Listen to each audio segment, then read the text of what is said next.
লা লা লা লা লা লা লা। নমস্কার বন্ধুরা, রান্নার ইচ্ছেতে আপনাদের স্বাগত। যে গরম পড়ছে বন্ধুরা, সেই জন্যই আমি প্রথমেই এই রান্নাটা আপনাদের সঙ্গে আগে শেয়ার করে নিচ্ছি। যদি খুব তীক্ষ্ণ গরম পড়ে যায় তখন এই রান্নাটার থেকে আর কিছু আমার মনে হয় না অন্য কোনো রান্না হয়। সবজিও খাওয়া হয়, একটু চিংড়ি মাছের গন্ধ থাকলে তো সব রান্নাই অমৃত।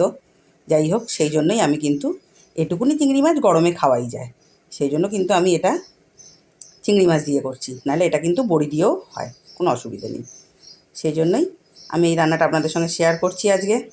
আর আমার রান্না করার আগে আপনাদের বলি, যদি আমার রান্নাটা ভালো লাগে, আপনারা যদি ইউটিউব থেকে দেখেন তাহলে আমার চ্যানেলটাকে সাবস্ক্রাইব করবেন আর বেল আইকনটা টিপবেন। আর যদি আপনারা ফেসবুক থেকে দেখেন তাহলে প্লিজ এটাকে একটু শেয়ার করবেন আর কমেন্ট করে আমাকে একটু জানাবেন।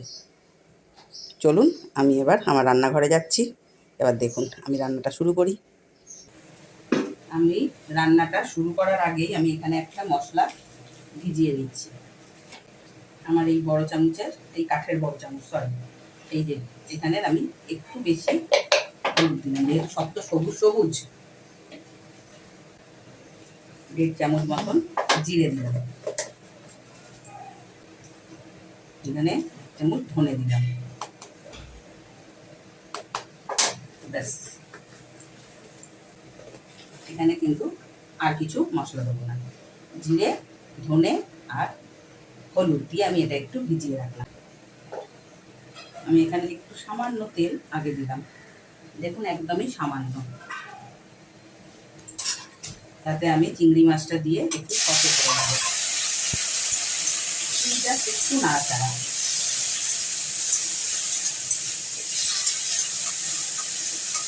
আমি প্রথমেই বলেছি আপনাদের, আপনারা কিন্তু বড়ি দিয়েও করতে পারবেন। আমি একটু চিংড়ি মাছ দিচ্ছি, যেহেতু ছেলেপুলের ঘর, তাদের একটু এই গন্ধ পেলে সবজিটা খুব তাড়াতাড়ি তারা আনন্দ করে খেয়ে নেবে আর কি।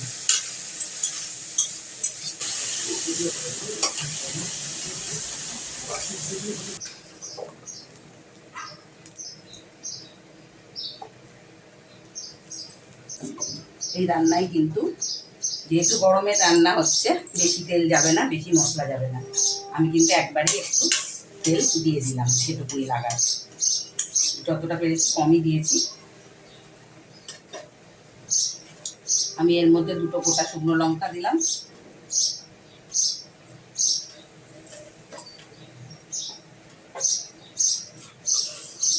আর 1 চামচ, 2 চামচ আমি 5 ফোড়ন দিলাম। ব্যাস, এই হচ্ছে ফোড়নের বাটা।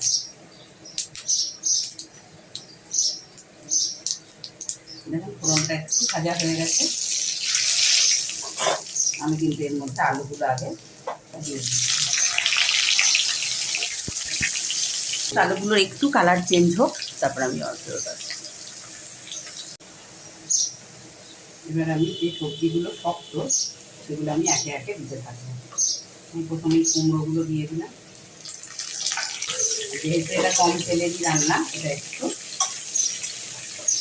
সবজিগুলো কিন্তু একটু আগে পরে করে সব একসঙ্গেই দিয়ে দেবো। আমি আলাদা আলাদা করে কিন্তু কোনো সবজি ভেজে তুলে রাখছি না।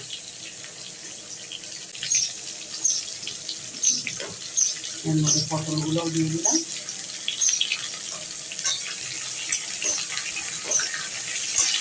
আগে ডাঁটাগুলো দিয়ে দেবো, যেহেতু ডাঁটা কিন্তু এগুলো কাটোয়ার ডাঁটা আছে, এই জন্য এগুলো আমি আগে দিয়ে দিলাম। এবার ঝিঙে আর পটলটাকেও দিয়ে দিই।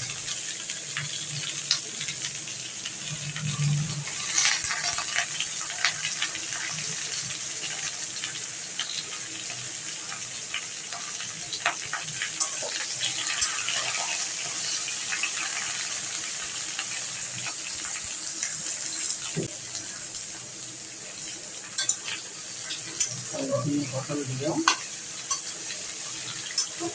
এইভাবে একটু সব একসঙ্গে এবার করতে থাকবো, ভাজতে থাকবো আর কি।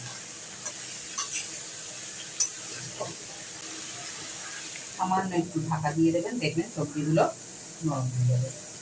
এইভাবে আমি একটু ভাজা হওয়ার পর আমি ফেরত আসছি। দেখুন অনেক কিন্তু সবজিটা নেড়ে গেছে। আমি কিন্তু অনেকবারই চাপা দিয়ে দিই, চাপা তুলে তুলে নেড়ে দিয়েছি আর কি। এবার আমি এখানে আমি বেশ কিছুটা কাঁচা লঙ্কা দিয়ে দিলাম। এটা কাঁচা লঙ্কা দিয়ে একটু ভালো তেলিয়ে দিলাম, আর তার সঙ্গে সঙ্গে একটু টমেটো দিয়ে দিলাম।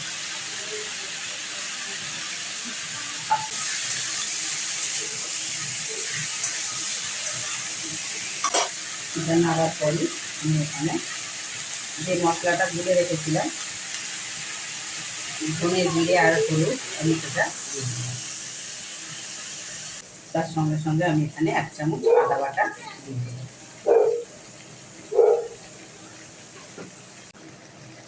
দেখুন যেহেতু এটা সবজি, আমি কিন্তু জল দিইনি, কিরকম জল বেরিয়েছে, আর ঢাকাও দিইনি। ওই যে জিরে ধনের যে একটুখানি জল, ওইটা দিয়েই কিন্তু সেই থেকে কষছিলাম।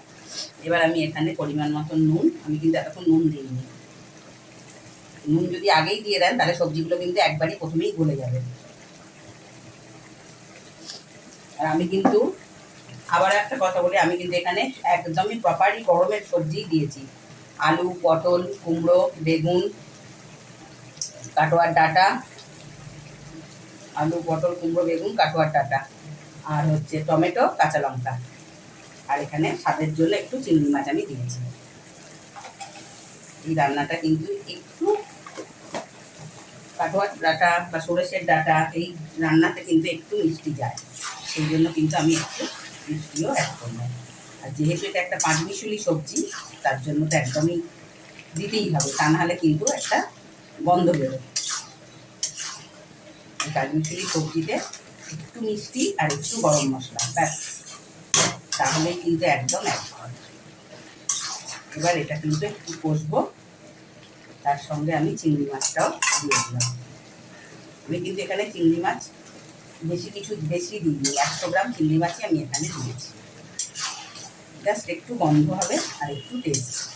আপনারা এই চিংড়ি মাছের জায়গায় সেই সময় বড়ি দিয়ে দেবেন, ব্যাস, তাহলেই নিরামিষ। আর চিংড়ি মাছ একটু দেওয়া হয়েছে বলে আমিষ, আদারওয়াইজ আর কিচ্ছুটি কোনোটাই কিন্তু কম হবে না, না মশলা না কোনো কিছু, রান্নাটা কিন্তু একই হবে। চিংড়ি মাছের জায়গায় বড়ি।